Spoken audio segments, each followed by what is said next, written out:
The ancient earth is vast and desolate. Cain and Abel were the two sons born to Adam and Eve. Cain, the firstborn, grew into manhood, becoming a tiller of the soil.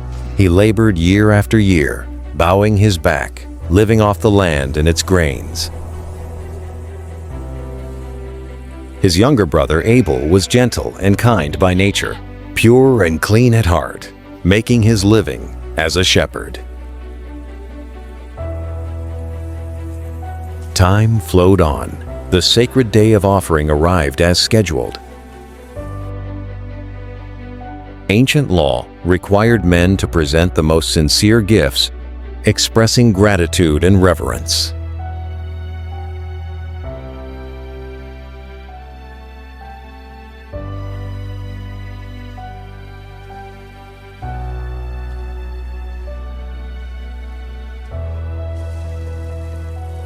Cain casually placed the grains harvested from his fields, his attitude perfunctory, offering them hastily as a sacrifice. But Abel, with a heart full of awe, carefully selected the purest, unblemished firstborn lamb from his flock, combined with rich fat, dedicating it with his whole heart. The Lord delighted in Abel's humility and sincerity, accepting his sacrifice. But he did not look favorably on Cain's arrogant heart, nor did he accept his perfunctory, hasty offering, devoid of true intent. This disparity in treatment stirred the darkness deep within Cain.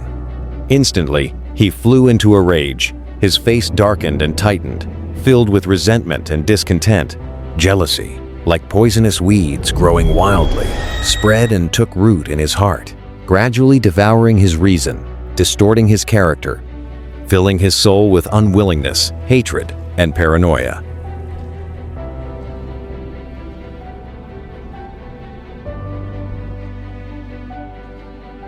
A divine call crossed the wilderness. The Lord questioned Cain about the inexplicable fire in his heart. "If you do what is right and remain humble, will you not be accepted? But if you let selfish desires run wild and your heart turns crooked, sin is crouching at your door, waiting to pounce." Sin constantly tempts and entangles the human heart, leading men to ruin. Yet man has the power to restrain desire, resist darkness, and overcome the evil thoughts within.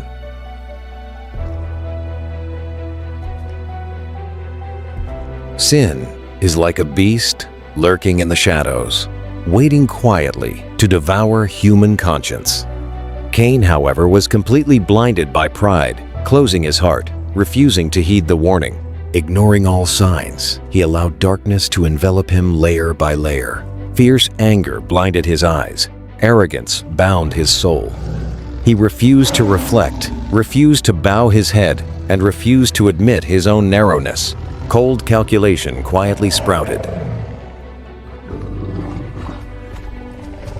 Resentment continued to ferment. The once harmonious brotherhood was gradually completely dismantled by jealousy, suspicion, and estrangement. Cain suppressed the ferocity in his eyes, disguising himself with a calm appearance.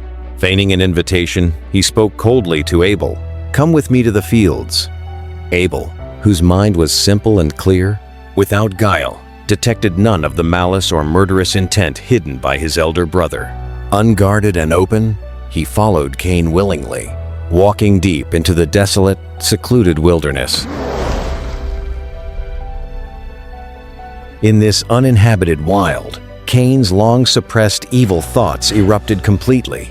He struck suddenly, carrying the resentment accumulated for so long, savagely attacking the unguarded Abel. In the barren fields, he cruelly killed his own flesh and blood with his own hands. Warm blood flowed slowly, soaking the cracked earth, seeping deeply into the mud. This was the first bloody murder in human history, born of jealousy. The bond of blood, the love between brothers, was thus shattered and severed, forever buried in hatred and paranoia. The crime was committed. Darkness could no longer be hidden. Divine questioning descended upon the wilderness, asking after Abel's whereabouts. Facing the interrogation and guilt, Cain had no heart for repentance. Full of lies, he deliberately concealed the truth. The divine question came again, pointing directly at the cruel evil he had committed. Innocent Abel's blood stained the earth. The blood silently cried out from the soil, voice after voice accusing.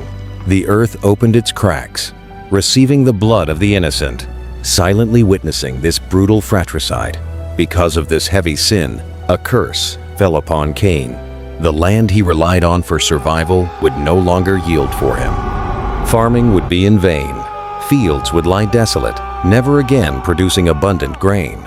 He would be cut off from mankind, losing a stable home, wandering endlessly all his life, drifting across the earth, living without a fixed abode, in insecurity and exile.